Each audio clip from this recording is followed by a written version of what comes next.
Armadores de cerco alegarán contra o reparto feito do bocarte no Cantábrico Noroeste. Os profesionais sinalan o cambio nos históricos como un dos principais factores que lles prexudican.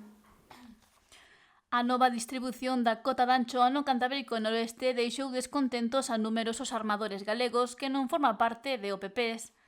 Debido á ínfima cantidade desta especie que lle tocou ao seu barco, hai profesionais que traballan para presentar alegacións en contra deste reparto, poñendo especial énfase no cambio dos históricos ao contar só os últimos 4 anos. Estamos facendo alegacións a maior parte dos gallegos que quedamos con un reparto injusto debido a que isto non estuvo ben feito, hai que ir máis anos atrás, porque estes últimos 4 anos o que se estuvo facendo é con unha información por detrás, asesorando uns a outros certos representantes, asesoraron bastante millor, porque resulta que ampliaron os barcos para ganar máis GTs. Para poder levar máis cota de anchoa, pasaron de levar 8 toneladas a 10, 2.000 kilos diarios máis.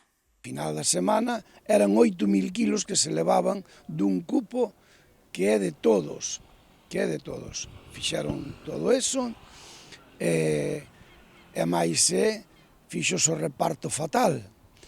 O reparto non se pode facer por estes últimos 4 anos, cando levamos toda unha vida traballando as anchoas máis de 4. E puxo de exemplo o seu cerqueiro. Dende os anos 1992 e 1993 comezou a pescar anchoa no Cantábrico Noroeste, sendo un dos primeiros barcos que tiñan licencia para entrar en augas francesas para capturar este recurso. Fixemos todo eso.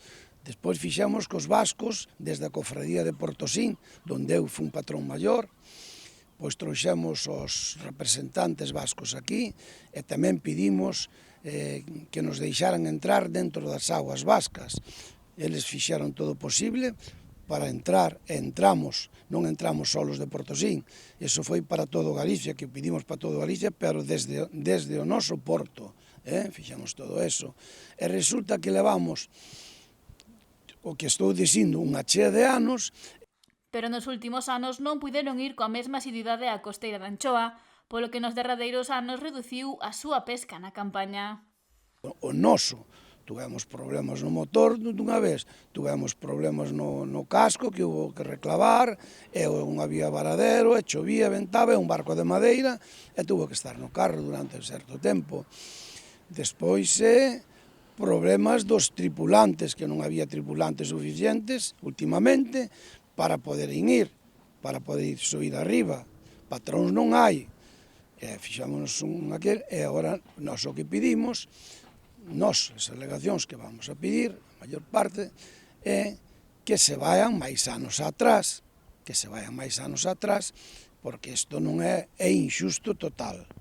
Xa que debido ao novo reparto, moitos barcos galegos quedaron sen apenas cota para poder ir á Anchoa ou Cantábrico Noroeste.